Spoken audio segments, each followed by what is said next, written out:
izwe liyagulisa kodwa siyole lapha ngoShembe ngonyaka zayo ziyakhala manje abanokusho ukuthi hey nezinsuku zokuzalwa kwethu uzisondelene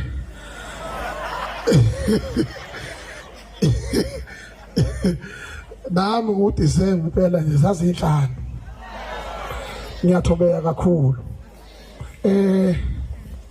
akukuningi ngicela ukuthi bakwethu shayile insizwa yakwaZondo sikhangane ihlombe amagama amakhulu awashe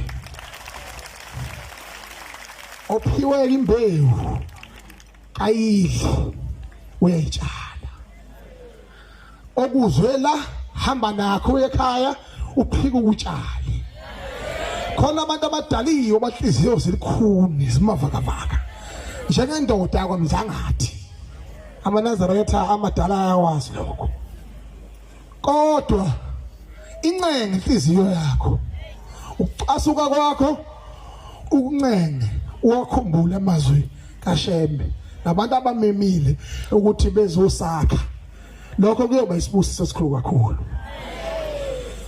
Ngiphinde ngibongele unyazo lwezulu ukuthi uNkulunkulu lokho elikhanyisele njalo phambi komehlo omhlaba lube isibuko lube isibonelo kwenzeka isiprofeto sikaShembe esithi ke wonke umhlaba uyophenduka uyingubo emhlophe.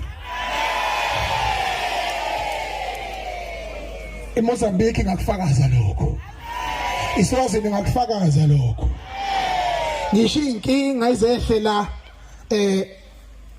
umbombela ukuthi amathumba akhe agcine seqaqana wayivele kushilo lokho kwakuyinhloso yokutshala nokuthuthukisa ubuNazaretha ngoba noma ngabe isiphi isihlahla esingenazi izinselele esinganyakaziswa leso sihlahla siyize lesi kodwa singakhohlwa ukuthi ikusasa lalobu buNazaretha lisezandleni zenu maNazaretha.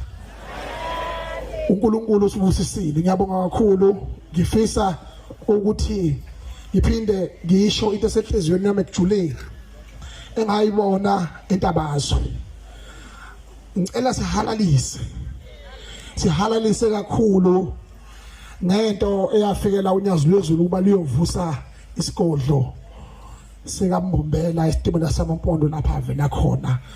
Ayi bakwethu angazi umshayeli ihlombe noma iyabatshazwa yasezulwini kodwa ngiyacela bakwethu noba ngamunye umuntu wasemhlabeni nilishaye kakhulu ihlombe lalo yamsebenzi engawubona lapha entabazwe.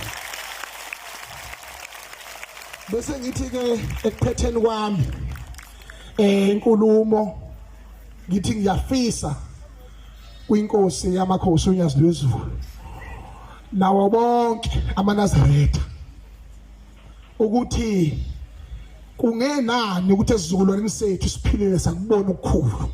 Uma kukhona ukuthula phakathi kwabaNazaretha kuyoba khona ukuthula esigodlweni sakaZulu, kube khona ukuthula eNingizimu Afrika. Njengoba iduze liyagulizwa kodwa siyole lapha ngoShembe ngonyaka zayo ziyakhala manje.